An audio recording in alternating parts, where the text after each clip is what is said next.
وبيبدأ فيلمنا في أنهار بحر بنت غرقانة فيه، وعقلها الباطن في اللحظة دي بيقول: هل ده شعور ما بعد الموت؟ وأنا ميتة ولا محبوسة بين الحياة والموت؟ طيب قصتي هتدفن معايا برضو؟ ويا ترى قصتي دي هتكون عن إيه؟ وحش ولا خسارة ولا عن الحب اللعين؟ بيبان هنا إنها عاملة حادثة ودخلت في غيبوبة مؤقتة، وبعد أيام زوجها رامش الدكتور قال له: عندي أخبار كويسة، أنت تقدر دلوقتي تاخد مراتك للبيت. طيب اختبار فقدان الذاكرة.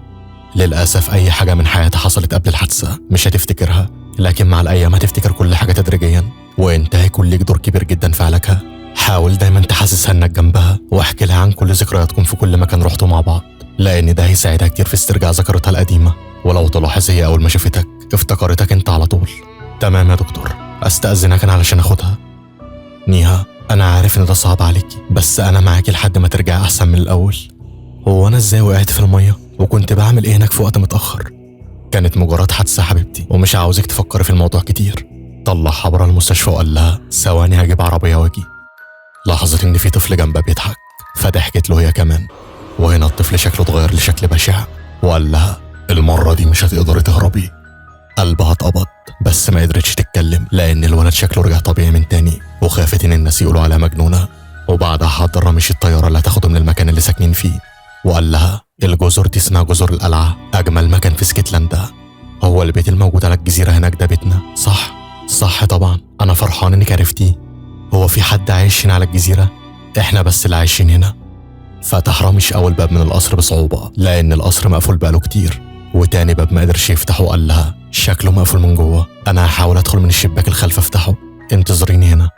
وقفت بتبص لكل شيء حواليها، وسمعت صوت زي عقارب الساعة بيتردد في ودنها باستمرار. وأزاز الشباك اللي قدامها اتكتب عليه كلمة من العدم، ولما قربت علشان تقرأها ايدين مشوهة ظهرت واختفت. وفتح رامش هنا الباب وقال لها: مالك متوترة ليه؟ أنا كويسة. طيب يلا علشان ندخل. هو أنت بتجدد القصر؟ ما تسموهوش تجديد، تقدري تقولي كده إننا هنسيبه قريب وننقل لمكان تاني. ليه هنسيبه؟ أصل السنتين اللي فاتوا شركة الشغل فيها قل جدا، والبنك بيطالبني بالقرض اللي كنت سحبه. بس فكرتك العبقرية أنقذتني. فكرة إيه؟ إننا نحول القصر لفندق سياحي. دي كانت فكرتي أنا طبعا، وعجبتني جدا. ساعتها قلت لي رامش القصر كبير علينا وخلينا نستفاد منه. أنا كنت ذكية في الوقت ده، وما زلت يا حبيبتي. عدى الوقت ولما شافت الصور بتاعتهم عيطت وقالت له: أنا مش فاكرة تصورنا الصور الجميلة دي إمتى، ودي حاجة تعبتني نفسيا. حاسة إني فاقدة الحب وفي فراغ كبير في قلبي. أنا ذكرياتي مش هترجع تاني، انتوا بتكدبوا عليا. اقعدي هنا واهدي يا حبيبتي، يلا اعزفي على البيانو. مش فاكرة أي حاجة، اسمعي الكلام وجربي. بمجرد ما لمست مفاتيح العزف افتكرت المزيكا اللي بتعزفها دايما، وقال لها: شفتي؟ انت بتصارعي عقلك يا حبيبتي، لكن قلبك حاسس بكل حاجة. تعرفي المزيكا اللي انت عزفتيها دي بتقول عليها دايما إنها رمز حبنا. أنا مش فاكرة قصة حبنا أساسا. استمري في العزف وأنا هحكي لك القصة. حكى لها القصة من أول مرة قابلها فيها لحد ما تقدم لها واتجوزوا. وبعد ما خلص قال لها: كلها شوية وقت وصدقيني ذكرياتك كلها هترجع، وأنا أتمنى ده يحصل. سمعوا صوت حاجة بتتكسر ونزلوا بسرعة، لقوا باب أزاز كامل اتكسر من غير ما حد يلمسه. ونيها قالت له: إزاي اتكسر لوحده؟ مش عارف، ممكن العمال اللي كانوا شغالين هنا ما عملوش إطار الأزاز كويس. إذا كان كده اطلب العمال يصلحوه. أنا بالفعل هعمل كده وهطلبهم علشان كمان يكملوا بقية شغل القصر بالمرة. كان بيتكلم رامش كل كلمة وهو متوتر جدا، وكأنه عارف سر عن اللي بتخافي عنها. ولما وصل العمال تاني يوم قال لها: أنا مضطر أسيبك علشان عندي شغل، بس لو احتجت أي حاجة رن عليا. هو أنت طلبت الطيارة؟ لأ. طيب هتعدي البحر إزاي؟ في زرار هناك هضغط عليه، والعبارة اللي هناك دي هتيجي تاخدني. تيجي معايا تشوفيها؟ لأ، منظر البحر مخوفني. بعد كده مش هتخافي لأنك كنت بتحب البحر أساسا. بعد ما مشي قعدت تراجع شوية أوراق، ووراها شكل ايد اتطبع بالاسود، والكرسي لف بيها لوحده. وقامت مستغربة الموقف وبتقول: ازاي حصل كده؟ قطع تفكيرها صوت غريب جاي من كل مكان في القصر، لحد ما استقر في مكان معين. وطلعت للمكان، لقيت في انعكاس المراية شيء بيتحرك، وفضلت تبص يمين وشمال وتدور على اللي ظهر في المراية، لكن ما لقيتش اي حاجة. ولما وصلت الغرفة دي شيء خبطها في ظهرها، ولاحظت حركة خطوات بتتجه للمكان ده. وبمجرد ما قربت منه سمعت حد بيعزف على البيانو تحت، ونزلت فورا ما لقيتش اي حاجة، وبقيت هتتجنن ومش فاهمة اللي بيحصل. وفي اللحظة دي حاجة اترمت عليها وقربت منها علشان تاخدها، وبالرغم انها مرعوبة فضولها خلاها تنزل وتبص ايه الشيء اللي سحبها، واتفاجئت ان مفيش حاجة تحت اساسا. ولما جت علشان تقوم اتفزعت ولقيت الاخت دي في وشها بتقول لها اهدي ما كنتش اقصد اخوفك. انت مين؟ انا عايشة اعز اصدقائك. انا اسفة بس مش فاكراكي. انا هساعدك تفتكري، كنا في المدرسة مع بعض، وحتى لما سيبنا الهند سافرنا وجينا هنا اسكتلندا علشان نكمل بقية عالمنا في الكلية. واثناء الدراسة اتعرفت انت على رميش واتجوزت وعشت هنا في الجزيرة. وانت بقى لما لقيتي حبك نسيتي اعز اصدقائك وما بقيناش نتقابل غير كل فين وفين. طيب لما عرفتي اني عاملة حادثة ما جيتيش شفتيني اللي في المستشفى؟ لاني وقتها كنت في الهند، ولما رجعت اسكتلندا وسألت عليكي وعرفت اللي حصل لك جيت فورا اهو علشان اشوفك. شكلك بيقول كده انك ما بتحبيش راميش. المشكلة مش فيه هو. على اي حال انسي الامر وابدأ انت وراميش حياة جديدة، وخلي الكلاب تنام في سلام. كلاب ايه وتقصد ايه؟ هو كان في مشاكل بيني وبينه؟ انسي يا نيها. عايشة انت اكيد جاية مخصوص علشان تقولي لي حاجة معينة، فاحكي ارجوكي بدون الغاز. تمام. هو انت اول ما رجعت من المستشفى ما حسيتيش بشيء غريب هنا في القصر؟ يعني مثلا ريح قوية، اصوات غريبة، حاجات بتتحرك وبتتكسر لوحدها؟ انت عرفتي ازاي؟ القصر مسكون يا نيها، ومسكون بروح بتكرهك فوق ما تتصوري. نعم، ولو مسكون زي ما بتقولي ليه رامش مخبي عني؟ لانه مفلس، والحل الوحيد انه يشغل القصر كفندق. هو بالفعل هيعمل كده وقال لي اننا هنسيب القصر. مش هيسيبه، بيكدب عليكي. واحب اعرفك انك قبل الحادثة كنت عارفة انه القصر مسكون، وهو دلوقتي بيستغل فقدان ذاكرتك ومش عاوز يفكرك علشان ما تسيبيش البيت. سابتها عايشة في حيرتها ومشيت، ولاحظت بعدها نيها ان في اسانسير جوه البيت. حاولت تفتح الباب بتاعه ورامش دخل قال لها الاسانسير عطلان بقاله زمن. هو بيودي على فين؟ للدور الارضي، في جراج للمراكب تحت. يعني من غير الاسانسير ما اقدرش انزل؟ لا تقدري من خلال السلالم دي طبعا. هو انا ليه حاسك خايفة؟ ساعات بحس ان القصر غريب وفي اسرار محبوسة فيه، ولا في اي اسرار. رامش القصر مسكون صح؟ مفيش الكلام ده. وليه بتسألي اساسا؟ لاني بسمع وبشوف حاجات غريبة من اول ما وصلت هنا. هو انت قابلت حد؟ عايشة كانت هنا. عايشة، انا قلت كده برضه. القصر مش مسكون ومش مصدقان انا هثبت لك. عايشة كانت بعتلك الرسالة دي قبل فرحنا بيومين، وبتقولك فيها القصر جميل جدا ومش مصدقة انك هتعيشي فيه، وبما انك افضل اصدقائي مش عاوز اخفي مشاعري عنك. القصر ده لما شفته معاكي حسيت بطاقة غريبة، ورامش كمان مش مرتاحاله. ويا ريت تسمعي كلامي وترغي الفرح، الانسان ده هيتعبك. هي دي الرسالة. دي بقى لو واحدة بتحبك هتبعت الرسالة قبل فرحنا بيومين ولا تتمنى لك الخير؟ البنت دي غيرانة منك، لان قبل ما اتجوزك كنت بقابلك دايما وهي معاكي، وزي ما تقولي كده عينها كانت عليا. انا كنت بلاحظ دايما ده. البنت دي عاوزة تخرب حياتنا وتفرقنا عن بعض.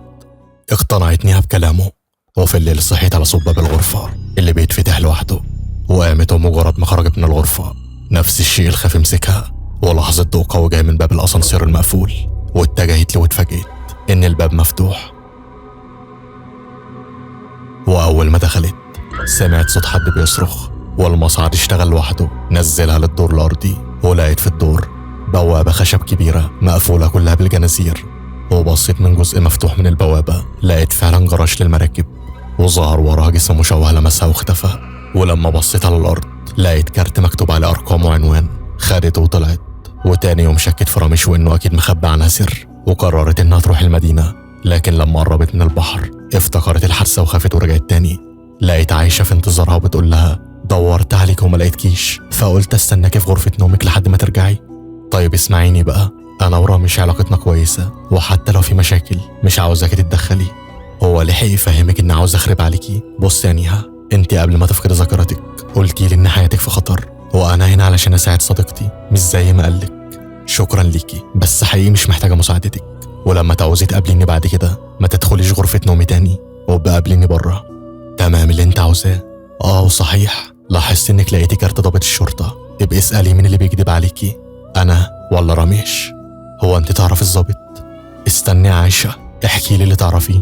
انا لما كنت مسافرة الهند رنيتي عليا وقلت لي انك قابلت الضابط ولقيتي الدليل، وبعدها موبايلك فصل شبكة. دليل ايه اللي لقيته؟ الضابط هو اللي هيقولك. قدرت بعدها تكلم الضابط، حددت مع ميعاد، ويوم المقابلة قال لها تعرف اني كنت منتظر مكالمتك من زمن. ليه حضرتك؟ لما عرفت انك عملت حادثة جيت علشان اشوفك في المستشفى، ولما عرفت انك فاقدة الذاكرة لغيت المقابلة الصراحة. بس كنت واثق انك لما ترجع القصر هتفتكريني وتكلميني. هو انا ازاي خدت منك كارت التواصل؟ انا جيت قبل كده هنا علشان احقق في موت حماكي. نرجع بالزمن والظابط بيسألها هو حماكي مات ازاي؟ في حادثة وانتم عارفين. طيب تعالي نكتشف الحادثة تمت ازاي مع بعض. حماكي كان حاسس بالملل في البيت وخرج خد اليخت بتاعه لوسط البحر، ولسوء حظه حصل ماس كهربي في المركب والمركب ولعت ومات. مش ده اللي اتقال في التحقيق؟ ايوه غلط، ووفقا لتحقيقنا ما حصلش ماس كهربي. احنا لقينا جاكيت جنب الجثة بتاعته، ومعنى كده ان كان في شخص تاني معاه على المركب. انت شاكك في مين؟ زوجك رميش. وهيقتل بابا ليه؟ ولو هو ليه ما قبضتوش عليه لحد دلوقتي؟ بسبب نقص الأدلة عليه، والقضية كمان اتقفلت. طيب معنى كده ان جوزي بريء؟ بالنسبة للقانون ايوه، لكن بالنسبة لي انا لسه مشتبه بيه. ليه شاكك فيه للدرجة دي؟ بسببك. بصيت لعيشة وهو استغرب وقال لها انت تعرضت لحادثة صغيرة قبل ما تدخل المستشفى اتسببت في العلامة اللي في وشك دي، ووقتها جيت علشان اكمل تحقيق. ولما سألتك من السبب في الخبطة كدبت عليا وقلت لي انك وقعتي. نرجع لوقت الحادثة وراميش بيقول لها فين الفلاشة؟ مش لاقيها. رد عليا الضابط متهمك انك قتلت ابوك.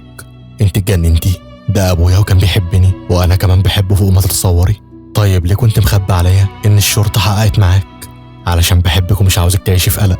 القضية اتقفلت اساسا، والقصر اللي قلت لك 1000 مرة انه مسكون مش همك ليه امره؟ قلت لك القصر مش مسكون ومش هسيبه. طيب البوابة المقفولة اللي في الدور الارضي ايه اللي وراها؟ وليه قافل الباب اساسا؟ مفيش اي شيء وراها. خلاص افتح الباب دلوقتي وخليني اشوف بعيني.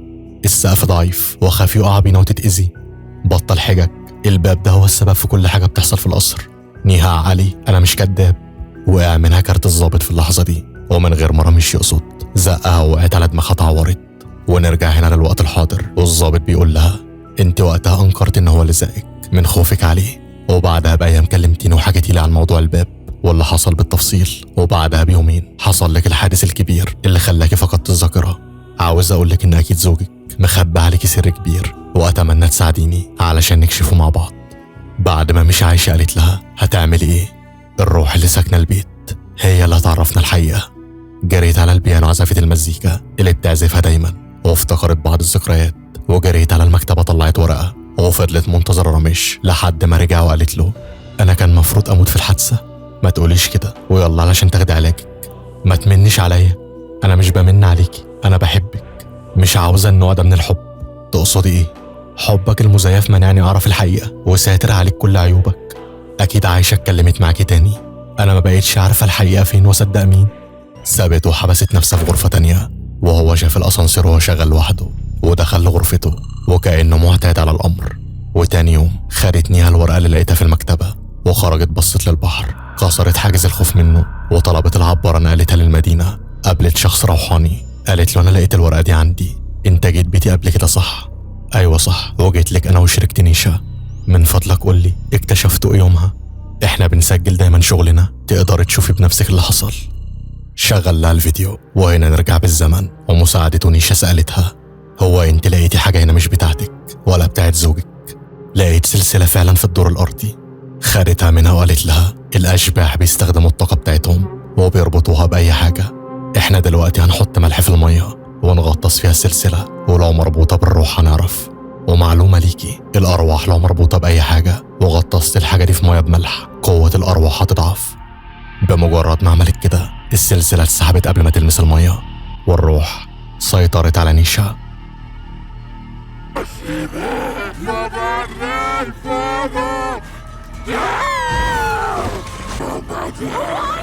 انت مين وعاوز ايه مني؟ اتحول وشها وكأنه هيتقسم نصين. وهنا الراجل قفل اللابتوب وقال لها قبل ما تسألي نيشا كويسة، هو ساعتها حصل لها كسر في الفك بس. هو ايه اللي حصل بعدها؟ ما قدرناش نعرف مين الروح. الروح اللي ساكنة القصر قوية جدا، وانصحك تسيب القصر لانك لو فضلت فيها تتقتلي. مشيت طول الطريق بتفكر وبتقول لنفسها اكيد راميش عارف ان القصر مسكون، بس ليه مش عاوز يعترف؟ انا قصة حب اكيد مرتبطة بالروح دي ولازم اعرفها حتى لو هموت. شغلت الكاميرا في الليل علشان تسجل كل اللي هيحصل، ولاحظت كائن غريب ظهر في الكاميرا وسحبها منها. ولما نزلت تجيبها ما لقيتش الكاميرا، بس لقيت فلاشة. شغلتها فورا وفتحت مقطع فيديو راميش وهو بيسجل بالكاميرا وبيقول انا شايف شبح بيظهر في الدور الارضي، القصر فعلا مسكون. وريته بعدها الفيديو وقالت له هو ده اللي في الفلاشة اللي كنت قالب عليها الدنيا؟ هتعترف انك كدبت عليا ولا هتفضل مستمر في الكذب؟ انا كدبت عليكي وعارف ان القصر مسكون، لكن مش بسببي، بسببك انتي، بسببي انا. ايوه انا رجعت الهند علشان اخلص شغل، وساعتها كنا متجوزين بقالنا سنة. واثناء سفري انت كنت بتقابلي صاحبتك القديمة شاينا، ولما دعيتيها للقصر عملت لك مشروب افقدك الوعي وصورتك بدون ملابس. ولما انا رجعت اسكتلندا جات لي شاينا وابتزتني بالفيديو علشان تاخد مني مبلغ كبير، وانا وقتها كنت مفلس ويا دوبك ممشي بيتنا. وساعتها فكرت اني اقول لك على اللي صاحبتك عملته فيكي، بس ما رضيتش وخفت عليك انك تتعبي. وفي المرة التانية هددتني انها خلاص هتنشر الفيديو، واتخانقنا مع بعض خناقة كبيرة، ومن عصبيتي ضربتها ووقعت بدماغها على حرف الطاولة، فضلت تنزف لحد ما ماتت. انا ما كنتش قاصد اقتلها، وكنت بحاول احل المشكلة بس والله علشان احميكي. طيب البوابة اللي في الدور الاول وراها ايه؟ رميت هناك جثة شاينا، واكيد روحها لسكن القصر. طيب والحادثة اللي حصلت لي وقتها انت نزلتي تحت وخشب المرصد اتكسر بيكي ووقعتي، وانا وصلت في الوقت المناسب وانقذتك. انت ايدك متلطخة بالدم علشاني، ما قلتليش ليه من الاول؟ خفت عليكي. انا اسف على معاملتي معاك. اتصالحوا والمية رجعت لمجاريها، وفي يوم وهي بتشتري حاجة من الماركت لاحظت ان في واحدة مركزة معاها، وفي الليل اتبعت لها رسالة من حد بيقول لها انا موجودة في بيتك ومحتاجة ان اتكلم معاكي ضروري. نزلت لقيت نفس الست وقالت لها هو انت بتراقبيني؟ انت حقيقي مش عارفاني؟ لا انت مين؟ بجد مصدومة. انا اعز اصدقائك عايشة. مين؟ ازاي انت عايشة؟ امال مين اللي كنت بقابلها؟ انت اكيد بتكدبي. انت ما فكرتيش تفتح الانستجرام او الفيسبوك وتشوفي صور اصحابك وبتكلمي مين؟ الصراحة لا. طيب شوفي ده الانستجرام بتاعك، ودي كل صورنا مع بعض. ها صدقتيني؟ اتصدمتني وقالت لها خلاص انا قربت اتجنن، ايه اللي بيحصل لي؟ انا عارفة اللي بيحصل، وشخص واحد اكيد هو اللي جاب عايشة المزيفة علشان تمثل انها انا وتكرهك فيا. تقصدي مين؟ مفيش غيره، زوجك رميش. وليه هيعمل كده؟ هثبتلك. انت كنت بتحكي له انك بتقابل عايشة المزيفة. ايوه كنت بحكي له. طيب كان بيتفاجئ. وليه هيتفاجئ؟ لانه كان عارف اني في الهند، وكنت بتصل بيه يوميا علشان اطمن عليكي، فازاي هاجي واقابلك؟ ولما قلت له اني راجع اسكتلندا ما بقاش يرد على تليفوناتي، وخرج عايشة المزيفة من حياتك علشان ما يتكشفش. انت شفتيها الايام دي؟ تصدق عندك حق، ما شفتهاش فعلا. هو اكيد عمل كده علشان يحط نهاية لاسئلتي ويفضل مخبي عليها السر بتاعه. هو بيقول ان انا السبب في اللي بيحصل بالقصر. هو اللي كذاب، ولازم تعرفي من نروح لسكن البيت، ده الدليل الوحيد. استغلتني انه مسافر لمدة 4 ايام، وعايشة قالت لها في شخص روحاني محجوز في مستشفى، بمجرد ما يمسك ايدي هيعرف كل حاجة. راحت له بالفعل، وبمجرد ما مسكت ايده صوته اتغير وقال لها هربي، وظهر كلمة غريبة على الأجهزة، والراجل كان هيموت بسببها، الله يخرب بيتها ويخرب بيت شبحها. المهم بعدها بنت الراجل قابلتهم وقالت لهم الكلمة اللي كانت مكتوبة على الأجهزة باللغة الروسية، ومعناها ابحثي عن مشكلتك تحت الأرض. أكيد يقصد الدور الأول اللي فيه جراج المراكب. أنا كنت شاكة فيه من البداية. خليني أروح معاكي، لا دي مشكلتي وأحلها لوحدي. رجعت البيت لقيت رامي مش موجود فيه، واستغربت ازاي رجع قبل ميعاده، وقالت لنفسي انا كده مش هقدر استخدم الاسانسير الداخلي، لازم اشوف طريق تاني يوصلني للجراج. اتجهت لأعلى نقطة وصول في الجزيرة علشان تشوف مكان الجراج، وبالفعل وصلت. والعائق الوحيد اللي وقف قدامها هو ارتفاع الجبل، وبالرغم انها عندها فوبيا من المرتفعات اتغلبت عليها وغمرت ونزلت. اتسلقت الجبل، وبمجرد ما وصلت لمرسى الجراج جسم غريب اتحرك من جنبها، وأمواج البحر زادت بطريقة تخوف. ولاحظت إن في صندل بنت عايم على وش المية. نزلت جابته ولقيت فيه نفس السلسلة اللي شافتها في الفيديو، وفجأة خرج جسم من المية شدها، وشافت تحت المية جسم الشبح متحلل ومربوط بحجر علشان يفضل ثابت في البحر. ولما دققت في الملامح لاحظت جروح شبيهة للعلامات اللي كانت على وش عايشة المزيفة، وعرفت إن اللي كانت بتقابلها شبح مش بني آدم. ولو تفتكروا الضابط لما شافها بتبص لاتجاه معين استغرب ساعتها لأنها كانت ظاهرة لها هي وبس. بعد ما خرجت رمت السلسلة على راميش وقالت له ها هتخترع كدبة جديدة وتضحك على المغفلة اللي على طول بتصدقك؟ صدقيني هقول الحقيقة المرة دي. قبل جوازنا بشهر وأنا بكلمك دخل شخص مجنون بدأ يضرب نار على كل الموجودين في الكافيه، وأنا وقتها قدرت استخبى، ودخلت بنت استخبت معايا. حسيت إنها كانت مبسوطة إني بلمسها، وبعد ما الشرطة سيطرت على المكان وخرجنا لاحظت إنها متصابة، وخدتها على البيت معايا نظفت لها الجرح. ولما شافت صورتي أنا وبابا سألتني هو مين ده، وقلت لها إن أبويا ومسافر، وقمت علشان احضر كاسين، لكن لما رجعت كانت مشيت. وبعدها بيومين قابلتني على الطريق وقالت لي تعرف اني بحب الصبر، انت عاجبني بس لازم اخليك تشتاق ليا، وعلشان كده سبتك ومشيت يومها. انت شكلك مش سهلة جدا.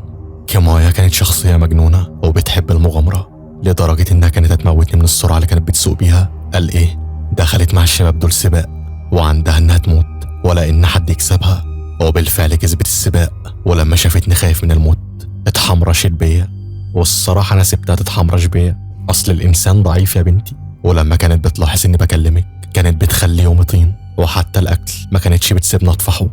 المهم خدت اجازة ورجعت القصر علشان اشوف بابا، ولما حضنته قلت له في ريحة حريم على البدلة نمس، دايما كشفني يا خلبوص، اظهر وبان عليك الامان، اعرفك بمراتي كيمايا. خدت الصدمة بقى. مالك يا ابني مش فرحان لي؟ اعتبرها زي امك يا اخي. لو تعرف اللي فيها يا بابا، ده انا هنفخ امك يا عاهرة. دخلت له بعدها وقال لها انت كنت عارفة لما شفت صورته معايا ورغم كده عملت معايا علاقة؟ عجبتني يا اسطى، وانت عارفني ما بحبش اخسر حاجة عجبتني. تعرف انا محظوظة اتجوزت شخص غني اللي هو ابوك، وبخونه مع ابنه الجميل.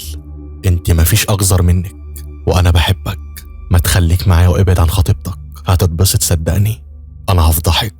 ضحكت وسابته، وكل يوم بقت تتحمرش بيه من تحت الترابيزة، ولما ابوه ما بيكونش موجود برضه بتتحمرش بيه. ما بتضيعش وقت بنت المفترية، هي عايشة للحمرشة وبس، سيب الواد غلبان يا بنتي.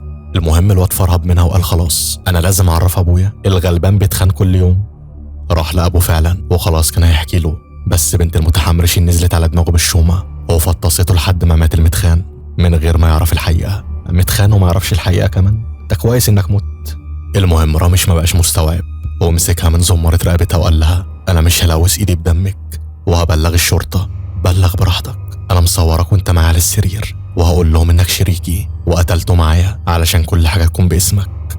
ونصيحة، خليك معايا وهنعيش انا وانت زي الملوك بفلوس ابوك المتخان، بس انا مش خايف من السجن ومش هسيبك غير لما تتعدمي. زقها رامش زقة هندية حدفتها 10 متر بره البيت، وماتت المتحمرشة وبقى في جثتين بدل ما كانت جثة واحدة. ولو بلغ الشرطة 100% هيلبس الجريمة. يقوم يعمل ايه بقى؟ خد جثة ابوه على مركب من الجراج لنص البحر وقطع سلوك المركب وولع فيها علشان يبان انه ماس كهربي، وبعدها خد جثة المتحمرشة ربطها في حجر ورماها على شاطئ المرسى وقفل الباب وعطل الاسانسير علشان محدش ينزل الجراج تاني.